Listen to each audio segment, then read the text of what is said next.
haven't you been to conventions before?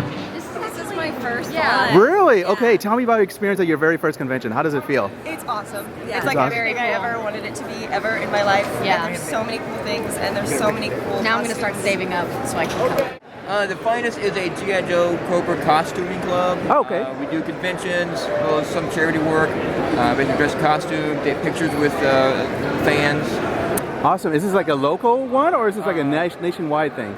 It is an international club. Okay. We are some local members for the Missouri, Kansas Okay. garrison. Basically, we're kind of similar to the Star Wars costuming group. My husband is a huge Star Wars fan, and so I actually had some of the guys come out to participate in our wedding. Had some stormtroopers Oh, nice. bring us into our reception. And so I started being friends with people in the group and just saw the charity work they do. So the first year, how was the reaction from the people who saw this? People went crazy. They were like, what is this? This is amazing. And how can I get one? And, you know, and there's a little bit of sticker shock, I think, at first, until people realize how much work goes into it. A few hundred? Yeah, exactly. Okay, that's not bad. So it just depends on the piece.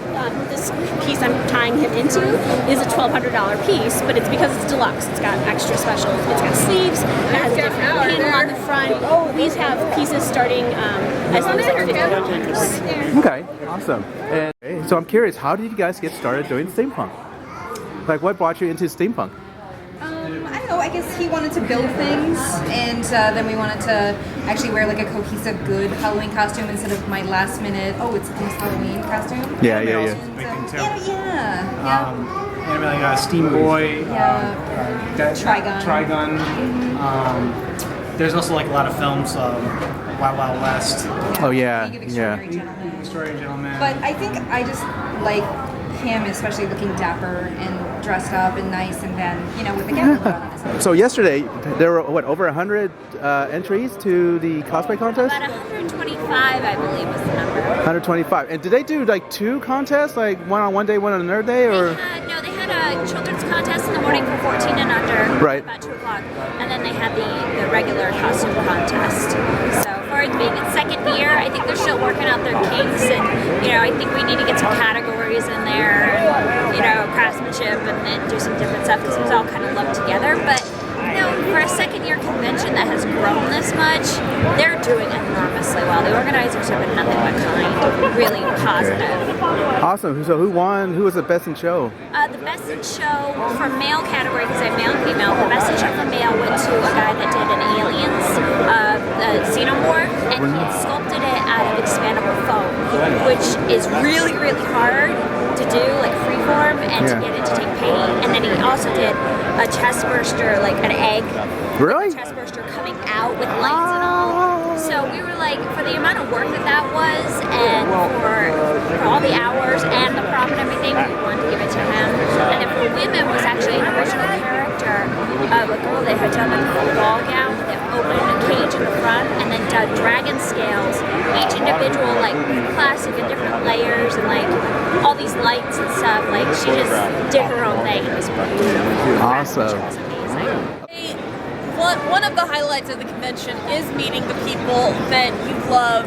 Not at this convention, but I've gotten to actually meet Colin Baker wearing a version of his costume and seeing that he loved it, and that really makes all the effort and the pain and the tears and the getting stuck with pins. It was always accidental. Of course it was. So you're basically Stephen K. Smith props. Stephen K. Smith props. How'd you get started making props? I actually wanted a Borderlands mask, and I could not find any out there I liked, so I decided to make it myself. And from there, it has blown into this, because I was going to make 3 or 4 and make my money back. Yeah. I ended up selling over 250 of them last year, all over the world. Nice. So from there, I made Isaac. This is about a 3-month build, about 300 hours into this one. And Dragon Age Inquisition is also one of my newest builds. BioWare was so impressed with this. There's one of these now in their front office in there. So, very nice, very nice. Thank you. About Spectacular, and we were like, we gotta get in on that. Yeah, we go, and we found out it was during Comic-Con. Yeah. So just came on out.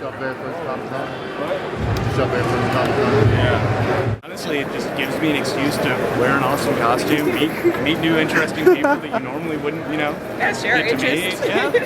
It's the same as you? Yeah, it's fun. You get to be someone else for a day.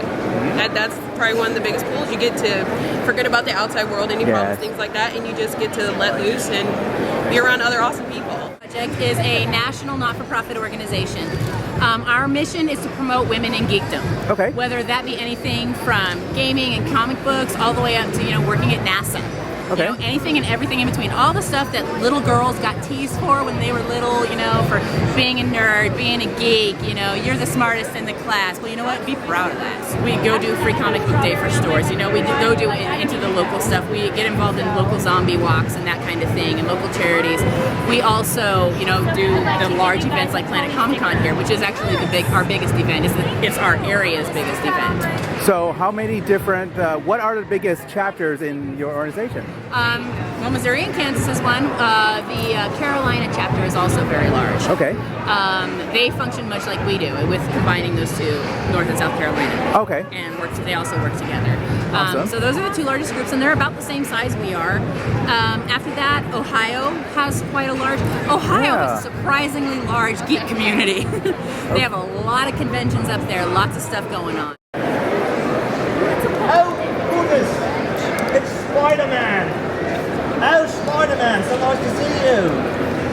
Yes, so good to see you.